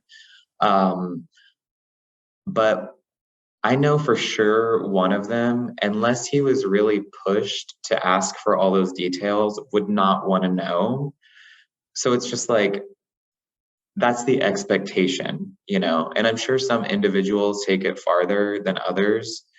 But the expectation is that you're going to go in there and make this person just give up every single detail about this thing that they're probably feeling pretty bad about already, you know, and it's just like, that's weird. Well, they shouldn't even know anyway. The whole concept is weird. Yeah. Why is that their business in the first place? Yeah, I just like it's one of the things I'm just like, that's such Why a is great any of it their thing to business? do. And also like um it's a person who's incredibly vulnerable to begin with. Like I can't imagine like a single sister being in that situation talking to men about that, like how incredibly fucking uncomfortable and like gross, like humiliating, completely humiliating. Like you might as well strip them naked and just like take a picture. Like it's so revealing, and it's just like so much, you know. And like I don't think having those details matters really. Like if I were to actively try Of and course come it back, doesn't. if I were to actively try and come back, you know, I made a mistake, you disfellowshipped me. Now you have this like really intimate record of something. And like, I just don't get that. I don't get that. But anyways, I was obviously disfellowshipped. Abusers are going to abuse, right? So it's abusive to have you sit there in the first place. So why not go farther? I mean, this thing is already way too far out of alignment. I mean, from shaming you for who you are your whole life to now taking it to the finality, it's all abusive. Yeah, yeah, no, for sure. It's a it is that power dynamic. It's definitely taking Mm. advantage of that power dynamic, um, in order to like to not just really like, I don't really feel like the goal of that is bringing someone back to a good relationship with God. It's to really, while they're down, just make sure that they are as low as humanly possible, so that they feel more inclined to come back. And that motivation doesn't, I don't really like, I don't really know how I feel about a lot of spiritual things right now, but that type of motivation doesn't sync up with what I would think like a God of love would expect from people. It just doesn't, it is not, that's not loving. There's no part of that that's loving. Sure. I mean, it's not loving to do that. It's well, there's a lot of unloving things. I'll let that go. But there's let's just say there's a lot of unloving things from Yeah. teaching you not to love yourself to the gaslighting of Jehovah's Witnesses, where by anything you start to want to do that is you, you know, you Mhm. talked about your double life. Said it a million times. I'll say it again. Your double life was the witness life. Yeah. You had always been a certain type of person or was trying to be that person. Your authentic self was screaming to get out. And when it did, your secondary life was the one you were handed as a kid and told this is the way you must follow it. Yeah. And so now you get to be yourself. Yeah. Yeah, it's quite a process, and I certainly didn't enjoy that.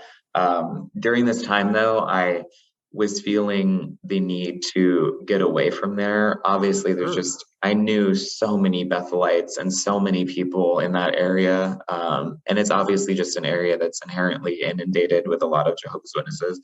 Um, so I made the decision to move back to Dallas again at that point. Um, and I lied. Just, there were certain lies that I came up with to just like try and soften the blow of everything. But one of them was that my mom was sick, which wasn't completely untrue. But I just told them like, I'm sorry, I have to go back. Like I'm going to go back to a congregation there, and I'm going to come back, and I'm going to like do all these things. And I knew that I wasn't, I knew that was the end of it for me. But yeah, they didn't want me to go. They were like, no, you need to be here at the meeting when it gets announced. And you know, if you go down there, like you're not going to be able to come back as quick because they're not going to know who you are, and all this stuff. But I was just like, I was done. I was done. I didn't have a lot of lingering feelings of wanting to go back or like questioning my decision, because like again, like I said, I'm a pretty decisive person when it comes to those big life decisions. And that was a huge life decision, obviously. So yeah, then I moved to Dallas for 6 months. I lived like in the neighborhood and like did all of that. And then I ended up back in New York, just because I have friends here that I knew who also were Jehovah's Witnesses and they're gay. So I have like a good support system here. But yeah, that was the process. And to be honest, now I don't think about a lot of that.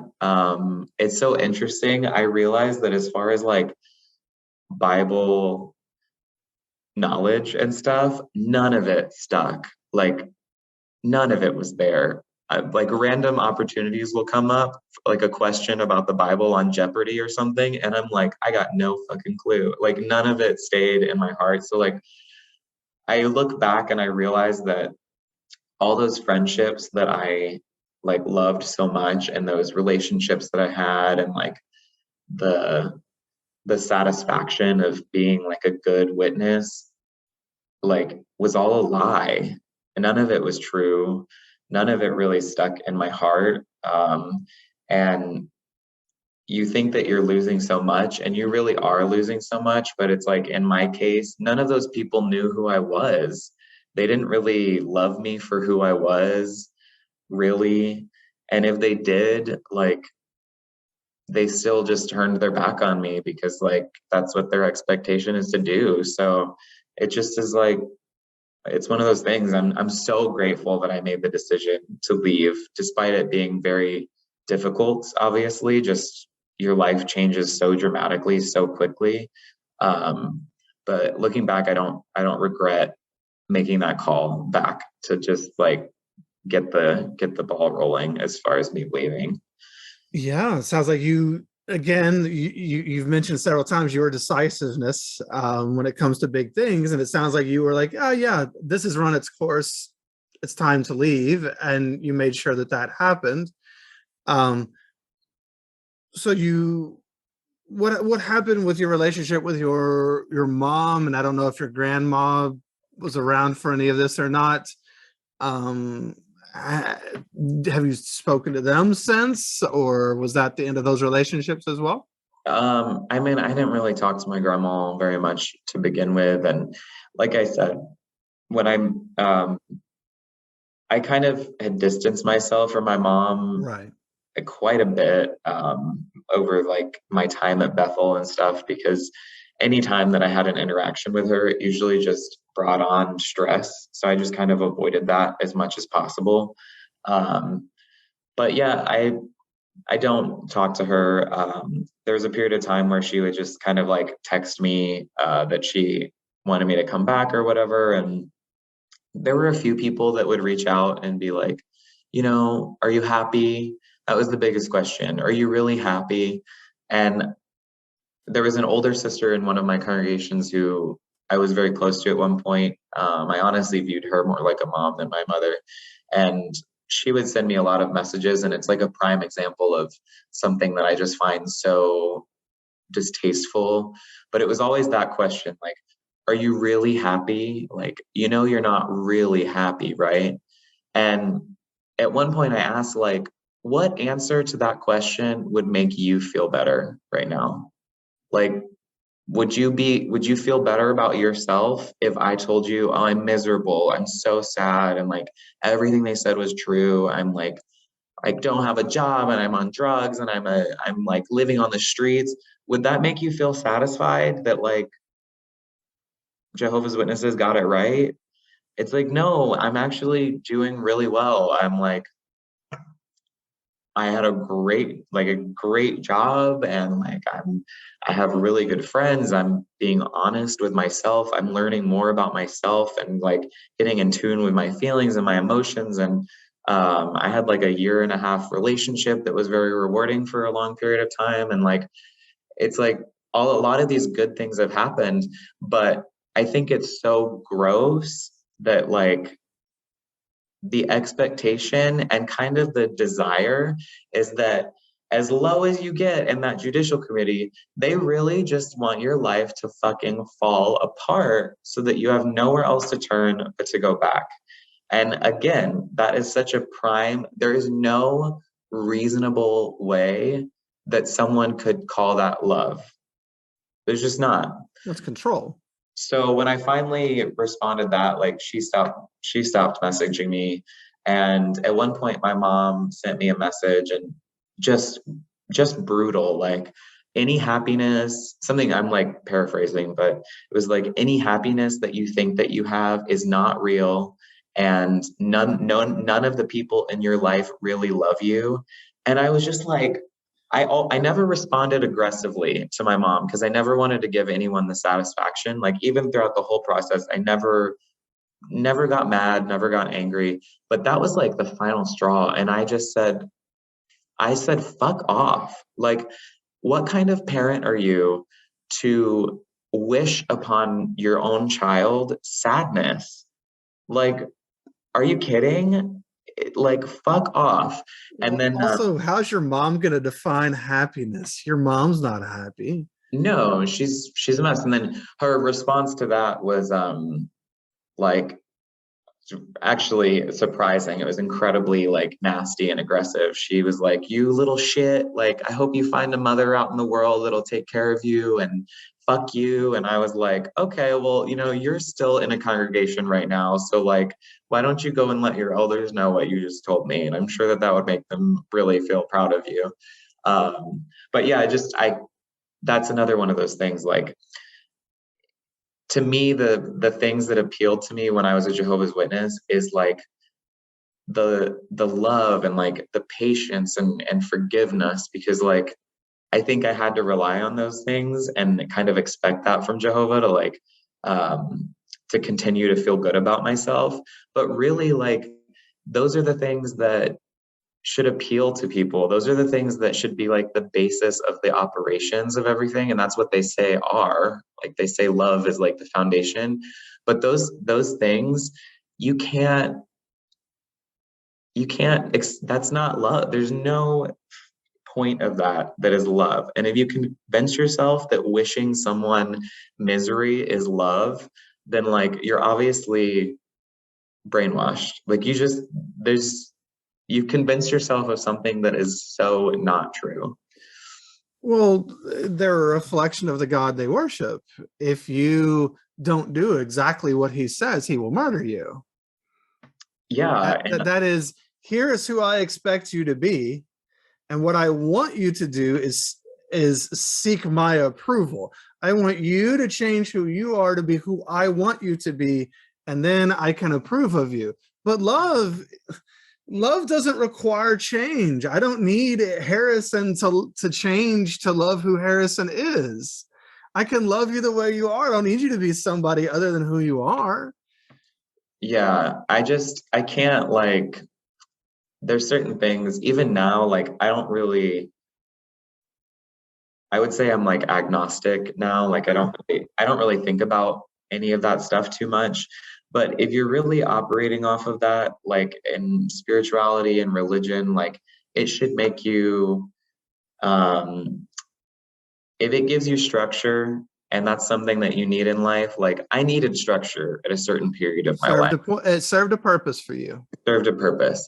But once that purpose is like met and it turns into being like critical of yourself or critical of others, that's when I start to lose respect for it, because I can't rationalize in my mind that if there is like a loving God who is ultimately in the end going to like punish or reward people, I just don't think that he could be that unreasonable and that narrow minded to think that like because someone is attracted to men, but maybe in every other aspect is a totally decent person, like imperfect, but totally decent and kind and like and loving and like takes care of themselves and all these things and all this, that one fact, that one thing about them that like he would kill, like he would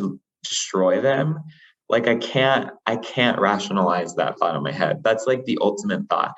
Or anything, even if someone was a good person but they identified as a Catholic, I don't think that like when it comes down to it, an all powerful whoever would be that much of a stickler that he would just like destroy someone forever because like of a designation. Like I just think that that is the silliest, like unloving, like whatever But type. where's the justice? Yeah. So you're going to be punished forever for something you did on your 70 years on earth, that or you messed up one time, well, messed up according to their scriptures. So the day before Armageddon, you have a moment of supposed weakness and fornicate.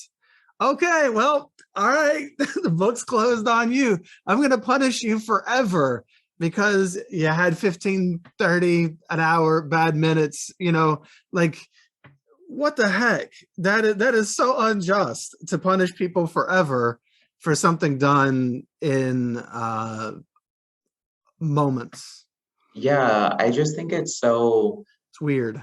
it's unreasonable at It its is. core. Like there's no balance to that sentiment. And I always feel like when I was a witness, I would say that balance is like one of the most important factors if you want to like be a successful just person. Like you just can't go too strong in one direction, and just be like a balanced person, and that's it. Like that's just how you navigate life successfully. But that sentiment of just like of what you said, like someone receiving such a harsh punishment and being deprived of a good thing because of like something that someone, if that's the case, then like God is like an asshole, like if that's what it Sure. is. And maybe, like I always say this, like maybe a time will come and like it's Armageddon and I get destroyed. Right on. Because like I don't really want to be hanging out with a bunch of these people who this whole time like thought they were better than everyone else. No thanks. Like I'd rather die than live forever with all of those people. yeah, and I think like they used to really, I remember Watchtowers like saying, let us eat and drink, and for tomorrow we are to die, and all this stuff. And like, I just like, sure, why not? Like, if someone wants to do that, why the hell not? Like, they'll either get there or they won't. Like, you do you, and like be nice to people and be kind and do all that stuff. But like, I think that's where I find the issue with a lot of religions in general is just where it starts to take what you believe and really just push it onto other people. Sure. That's annoying to me. And it's just like not, I think if things also like if that religion lasts like 20 years from now or something, they're going to have to make changes. They're going to have to be more reasonable about their expectations, because like people just don't put up with things like that anymore. It's not a direction that humanity is moving in. Sure, yeah. I I don't know. There's always people who are going to be controlled, and there will be the people who control it as narcissism. Basically, it's the organization is very narcissistic. They can accept you if you look like them and act like them and are exactly like them, and outside of that purview, they cannot see you. But they make you feel special for a minute, and that's what a lot of people are looking for. They're looking to feel special because maybe they're hurt in their life in some other way. Mhm. And this is where they are getting that validation from for a time. Unfortunately, or fortunately, you can get it in healthier ways. It didn't have to be Jehovah's Witnesses. That's just what's around for people at times, or that's just who knocks on your door in a moment of vulnerability.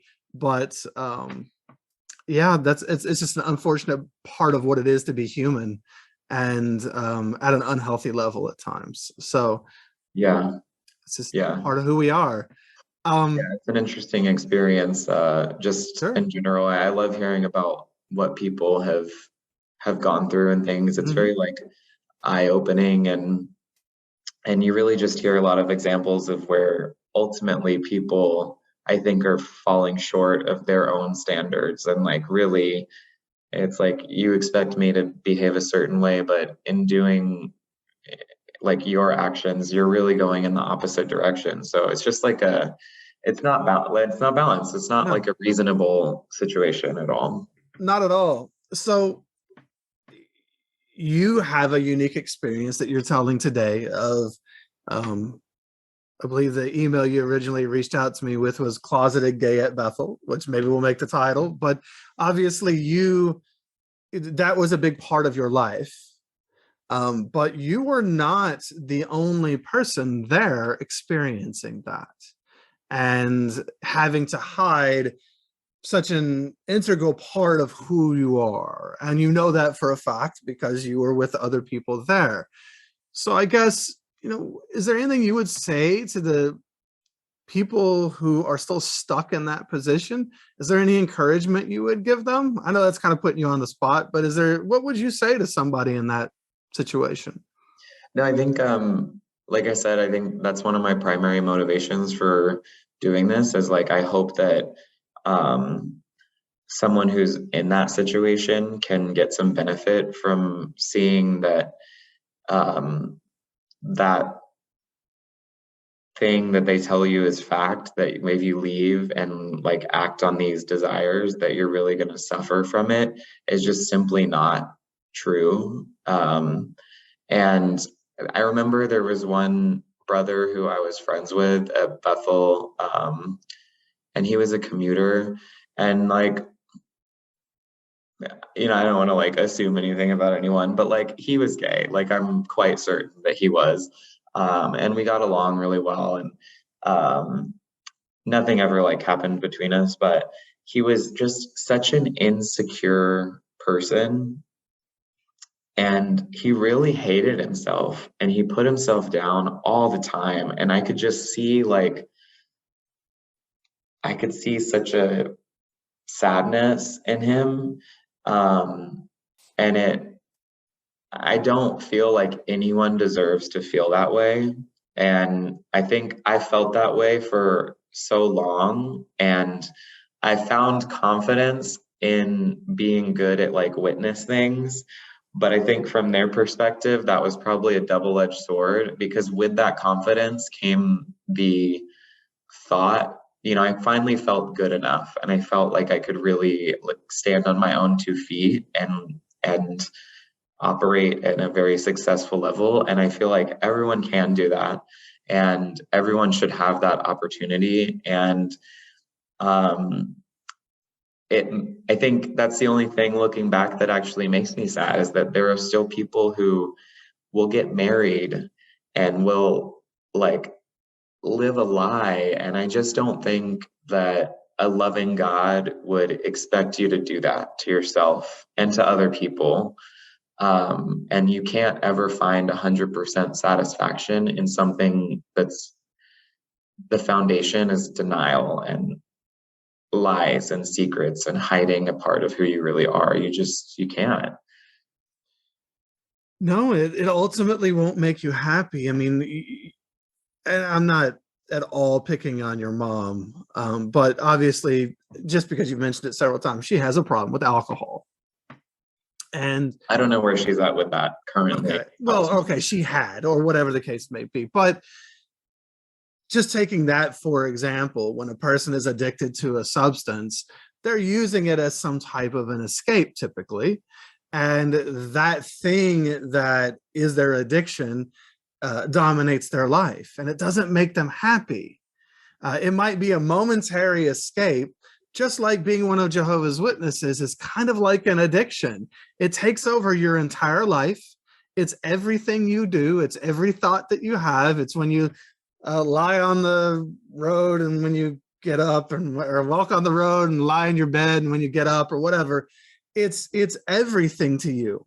And you can't get away from it. When you go on vacation, you got to get your hit. You got to go to a meeting or whatever.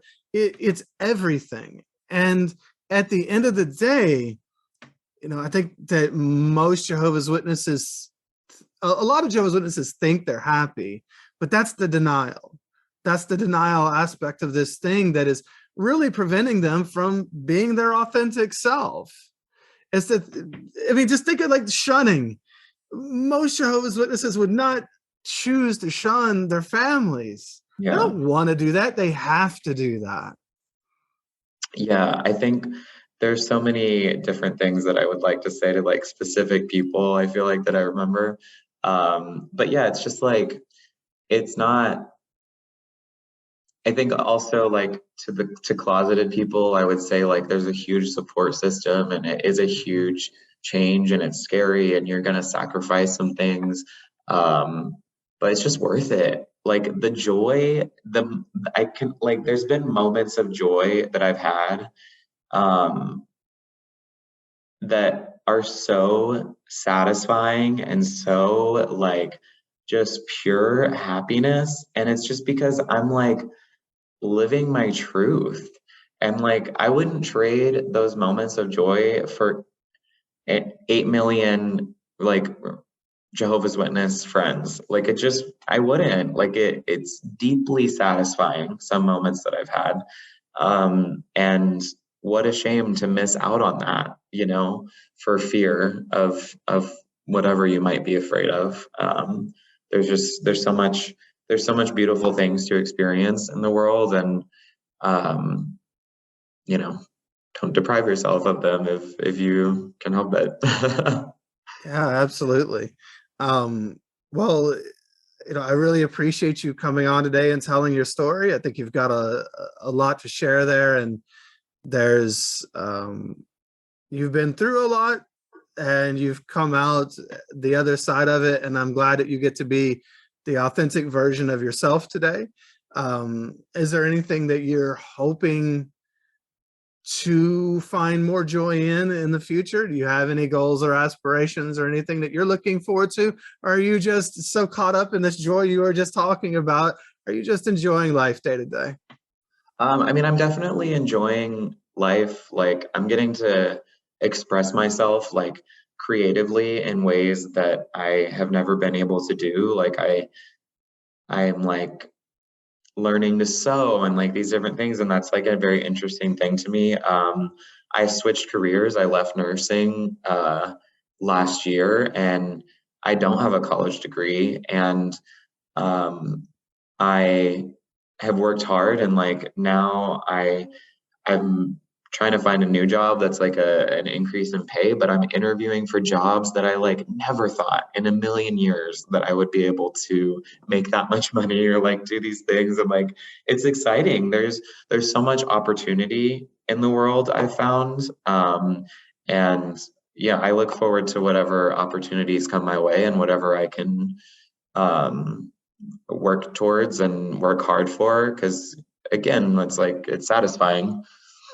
That's And awesome. I'm doing it as myself. Like I'm not receiving these praises or any of that because I'm like pretending to be someone. I'm absolutely 100% my authentic self all the time, and it's incredibly satisfying. Well, I appreciate you coming and sharing your authentic self today. And I hope that it inspires others who are out there to find more pieces of their own authentic selves and to express those. Life's short. We only get one that we know of and that we can prove. So we might as well make the most of it and spend it being ourselves. Yeah, thank you so much for the time, and thank you for highlighting so many different experiences. I'm certainly not alone, and it's nice to see so many people finding themselves in different ways.